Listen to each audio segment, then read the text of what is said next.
അമ്മ സംഘടനയിലെ താരങ്ങളായിരുന്ന ഹൻസിബ ഹസന്റെയും ടിനി ടോമിന്റെയും വാർത്തകൾ തന്നെയാണ് കുറച്ച് ദിവസങ്ങൾക്ക് മുൻപ് സോഷ്യൽ മീഡിയയിലൂടെ പുറത്തു വന്നത്. തൊട്ടു പിന്നാലെ നിരവധി പേരായിരുന്നു മോഹൻലാലിന്റെ പ്രതികരണങ്ങൾക്ക് വേണ്ടി കാത്തിരുന്നത്. അമ്മ സംഘടനയുടെ മുൻ പ്രസിഡന്റ് ആയിരുന്നു മോഹൻലാൽ. ഇപ്പോൾ ഇതാ മോഹൻലാൽ പ്രതികരിച്ചിരിക്കുകയാണ് എന്നുള്ള രീതിക്ക് തന്നെയാണ് ചില വാർത്തകളൊക്കെ തന്നെയും സോഷ്യൽ മീഡിയയിലൂടെ പുറത്തു വരുന്നത്.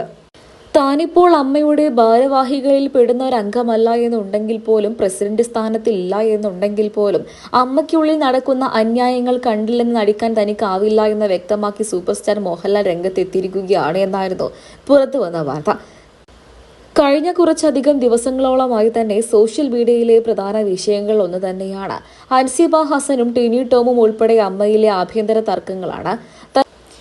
തനിക്കെതിരെ വ്യക്തിഹത്യയും കടുത്ത മാനസിക പീഡനവും നടന്നുവെന്നാണ് ഹൻസിബ പരസ്യമായി തന്നെ തുറന്നു പറഞ്ഞത്, മാധ്യമങ്ങളെ മുൻ സാക്ഷിയാക്കിക്കൊണ്ട്. ശ്വേതാ മേനോന്റെ നേതൃത്വത്തിലുള്ള ഇപ്പോഴത്തെ കമ്മിറ്റി ഹൻസിബയോട് വിശദീകരണം ചോദിച്ചെങ്കിലും നിഷ്പക്ഷമായ ഒരു സമിതി വേണമെന്നാണ് ഹൻസിബയുടെ ആവശ്യം. ഹൻസിബയ്ക്ക് അഭിമുഖീകരിക്കേണ്ടി വന്ന പ്രശ്നങ്ങളെക്കുറിച്ച് നന്നായി അന്വേഷിക്കുകയും മാത്രമല്ല, ഒരു സംഘത്തെ തന്നെ നിയോഗിച്ച് എന്താണ് സംഭവിച്ചതെന്നറിയാൻ കൂടെ വേണമെന്ന് തന്നെയാണ് പുറത്തുവരുന്ന അഭിപ്രായങ്ങളൊക്കെ തന്നെയും. ഇതിനോട് അനുയോജ്യമായ മറുപടി തന്നെയാണ് ശ്രീ മോഹൻലാലും നൽകിയിട്ടുള്ളത് എന്ന് തന്നെയാണ് പ്രേക്ഷകരെല്ലാവരും പറയുന്നത്. കഴിഞ്ഞ വർഷമൊക്കെ തന്നെയും ലാലേട്ടനായിരുന്നു അമ്മ സംഘടനയുടെ പ്രസിഡന്റ്. പെട്ടെന്നായിരുന്നു അദ്ദേഹം രാജിവെച്ചത്. അതുകൊണ്ട് തന്നെ ഇപ്പോൾ നിലവിൽ ശ്വേതാ മേനോനാണ് പ്രസിഡന്റ്.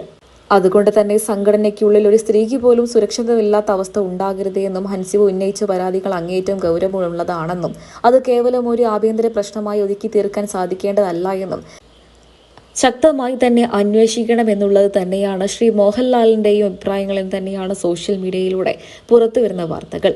എന്തൊക്കെയായാലും ലാലേട്ടന്റെയും മമ്മൂക്കയുടെയും പ്രതികരണങ്ങൾക്ക് വേണ്ടി കാത്തിരിക്കുകയാണ് ഓരോ മലയാളി പ്രേക്ഷകരും.